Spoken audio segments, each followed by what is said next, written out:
இருள் மெல்லப் பரவியது. நட்சத்திரங்கள் மின்மினித்தன.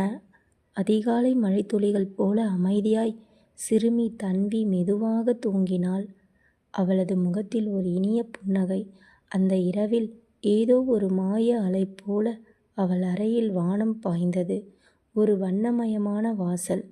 வெளிச்சங்கள் சுற்றி உதிர்ந்தன. அவள் அந்த வாசல் வழியாக ஒரு கனவுலகத்தில் காலடி வைத்தாள்.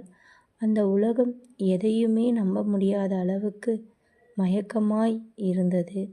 வானத்தில் மிதக்கும் தீவுகள், பூக்கள் பறக்கின்றன, பறவைகள் பேசுகின்றன. அங்கேதான் தன்வி ஒரு மாயக் குழந்தையான கண்மணியை சந்தித்தாள். பூங்காற்றைப் போல் வந்து அந்த கனவுலகத்தில் வழிகாட்டியாக கண்மணி இருந்தாள்.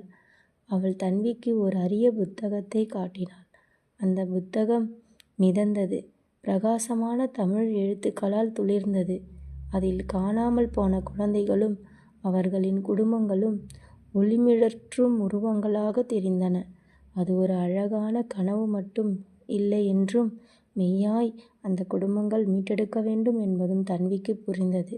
ஒரு இருண்ட குகையில் அவர்கள் ஒரு மாய அரக்கனை சந்தித்தனர். அவர்கள் அச்சத்தில் குடும்பங்களை சிறை வைத்திருந்தான். ஆனால் வன்மத்தால் அல்ல, தன்வியின் உள்ளத்திலிருந்து வந்த அன்பால் அரக்கனின் மனம் மாறியது.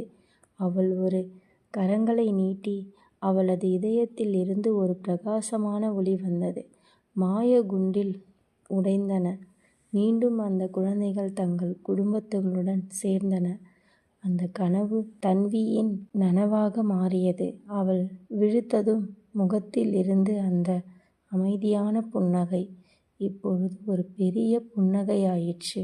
ஆனால் ஏனென்றால் கனவுலகத்திலேயே ஒரு குழந்தை அன்பு மட்டும் கொண்டு உலகையே மாற்றிவிட்டாள். பாத்தீங்களா குட்டீஸ்?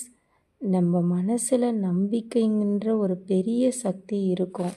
அந்த சக்தியை நம்ம பயன்படுத்தினா எந்த பயமாக இருந்தாலும் நம்ம கிட்ட நெருங்க முடியாது. நம்ம தைரியமாக இருந்தால், நல்லதே நினச்சா எல்லா பிரச்சனைகளும் கடந்துடலாம். நம்ம எல்லார்கிட்டையும் அந்த நம்பிக்கையின் இருக்கணும். அதை நாம் தினமும் பயன்படுத்தணும். மீண்டும் ஒரு அழகான கதையுடன் சந்திக்கலாம்.